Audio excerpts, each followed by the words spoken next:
Hello, everybody. It's Dr. Hammerset from Holist. I'm here for another Facebook Live interview experiment since it always is interesting to see how quickly people can get on. I feel like we should start having like wagers about if people are going to get on.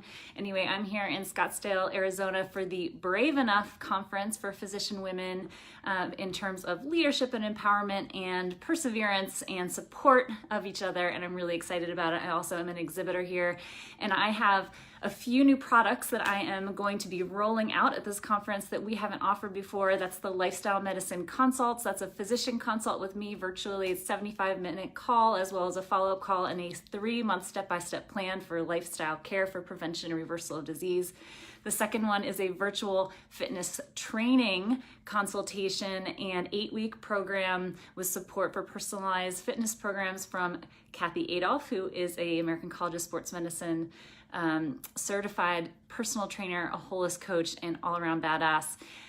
We also have a new program of Dr. Patton's here. We also have a new program of a lifestyle medicine physician online mastermind coming out this week as well. So I'm really excited. Today, as I was saying, we have hi guys. Hey! Go in there so we can see you. We'll try to get a little more. There we go. So I was talking a little bit about Holist. Welcome here, guys. This is With Two Spoons, Dr. Patton, Dr. Berg, but we're not going to talk much about medicine today. And I was also saying really exciting to have real life friends on Facebook Live. So Holly and I trained together in Boston. Elaine and I have been social media friends for a long time and just met this past fall. So thank you guys for joining me. Thanks for having us. How's Minneapolis today? Cold and snowy. We're looking out the window and it is snowing and quite beautiful, actually. I am in Scottsdale and there's a pool outside, so I'm pretty excited. So you guys are from With Two Spoons, which is a food blog, which is really awesome. I love following along. You guys have fantastic photos and you share other people's recipes and have your own. So talk to us a little bit about With Two Spoons, how you came up with it, why you love it. Give us your story and your why. Yeah, well, I have been a longtime food blog follower. It was just kind of a stress release for me. And a couple of years ago, Lane and I went out for coffee, and I kind of just sort of mentioned, like, one of these days I'm just going to start it. Like, I just want to start a food blog. And Lane is a very motivated person, and kind of offhand She held you to it? and started researching like web development and how to start a blog. And pretty soon she's like, yeah, we're doing this. And that's basically how it started. Awesome. Once she put the idea out there, I didn't give her much of a choice. This was just going to happen. No. And it's been great. So why food? Why food blogging? As a physician, why is this something that you're passionate about and as your kind of side gig?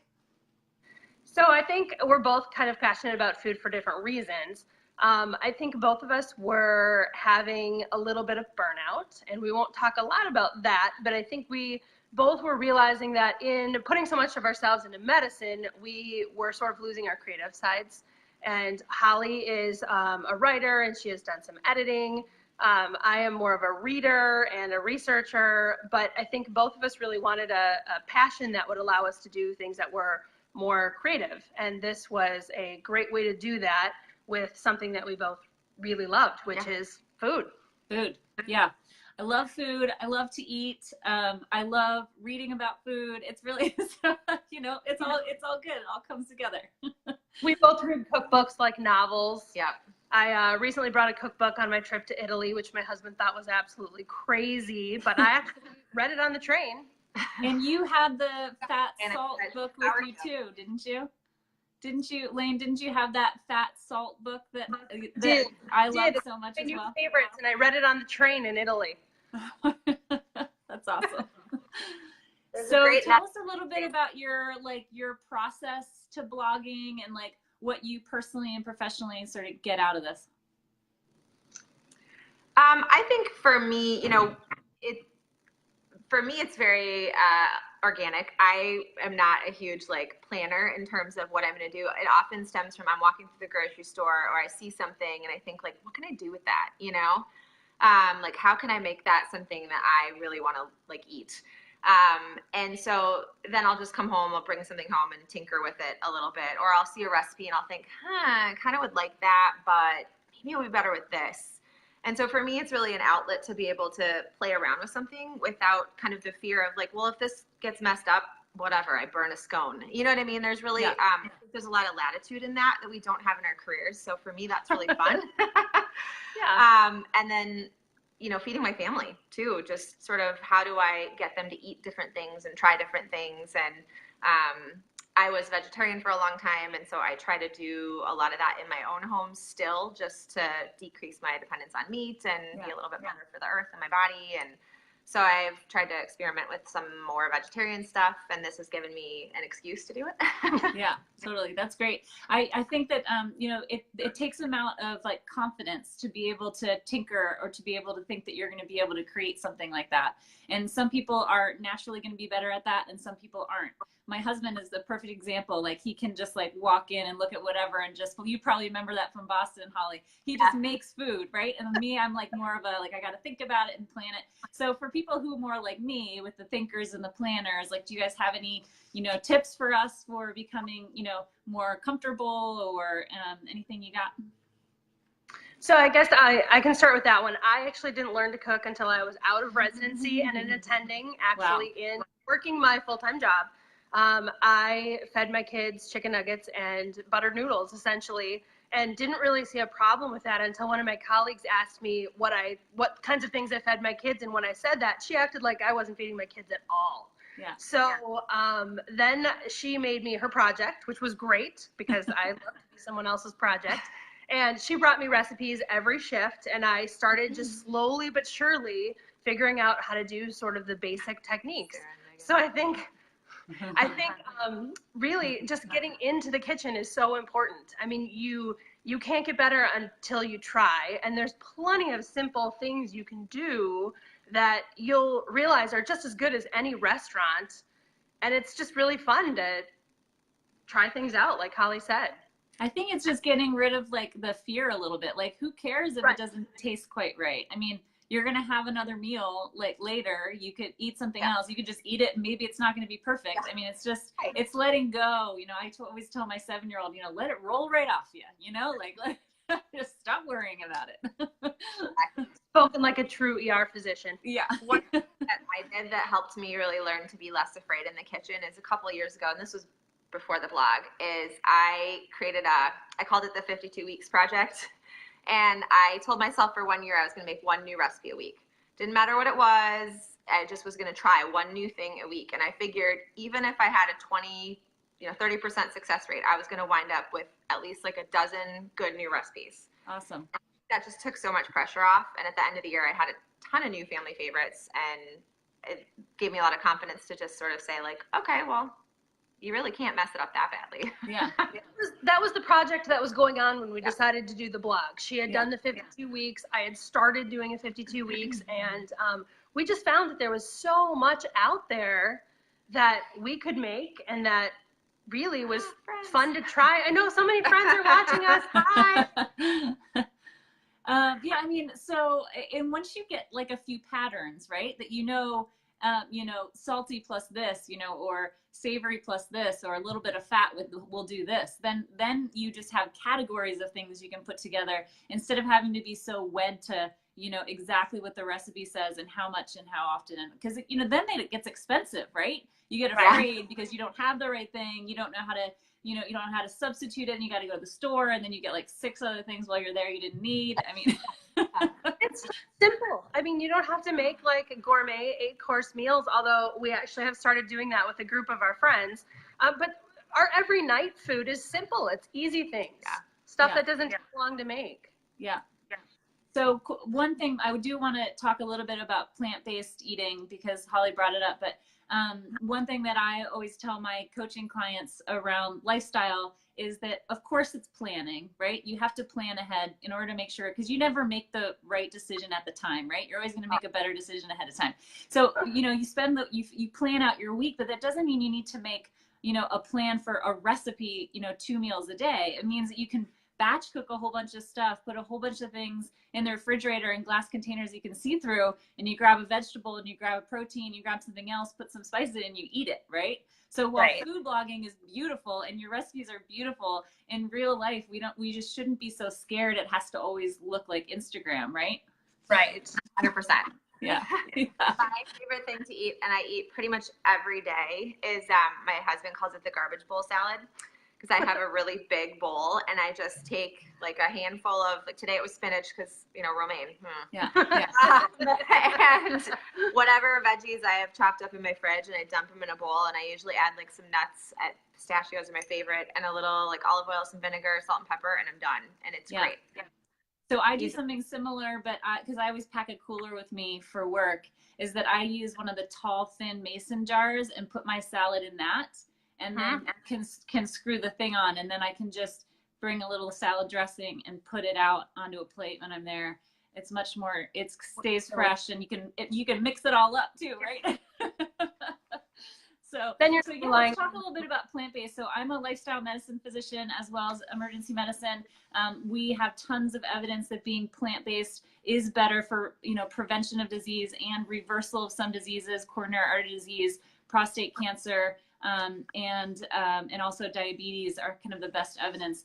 And I think that I really like the term plant-based, because it doesn't scare people away so much like vegetarian, right? Like, so Holly said she was a vegetarian for a long time. I was a vegetarian for 13 years until I was pregnant with my second kid, and all of a sudden was like, must have a hamburger.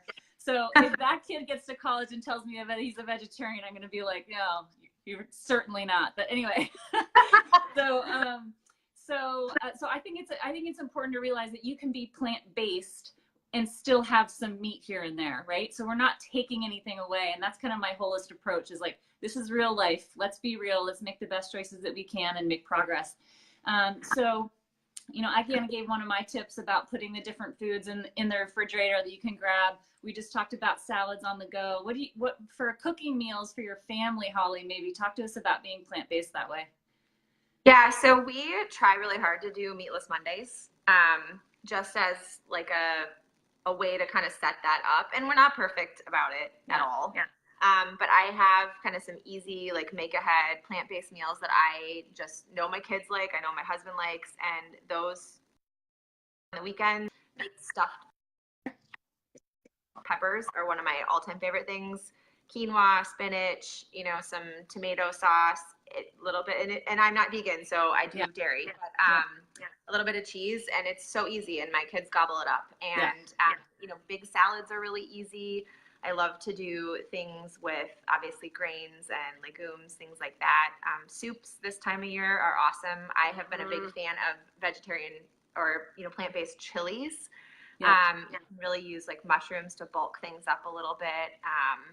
And those are really easy because you can make a big pot of it, and I think they get better the longer they sit. Yeah, that's always great. I think one of the things that's important is like, when you only eat kind of the complex carbs like vegetables, you can get hungrier faster, right? And so with all of these, it's really important to make sure you have a fair amount of fat in it, and some protein, so that you have that satiety for a longer period of time. And that's a lot of the thing I think what people mistaken with plant-based food is that they get hungry faster because they're not doing that. They're just eating salads, right? One of the things my kids like are these, we call them quinoa cakes. And we basically like put like egg and some quinoa and like smash them up and cook them like that. And they love that. And then there are a ton of options. I'll try to find some of them. I wasn't expecting me talking about this right now. I'll try to find some of them and drop them in the comments of like these little like veggie tater tot things that like my kids have, and like some little mushroom bites and stuff like that. So it's good. Yeah. Holly has a recipe for quinoa cakes on our blog, actually. Oh, well, I bet they're better than mine. Mine are literally just like thrown in there with nothing else in there. But I don't know, but I make them ahead and keep them in the freezer. So then when I get really lazy, I just microwave them. Awesome. That's perfect. That's great. So talk to us a little bit about, you know, the blog and where you guys are going. You can take that Where are we going? Well, the blog is going well so far. We are working on social media presence, which, as you know, is super fun and super time consuming. And we are loving engaging with everybody that we can find because we're very passionate about getting people into the kitchen. And we have a few ideas kind of cooked up for this next year about sort of getting back to the basics and trying to help people with the really, really, really basic things, which I didn't know when I got into the kitchen. Yeah. And I'm trying to give people some foundation. Right. So yeah. I think one of the ways we're going to sort of bring some value. Awesome. That's great.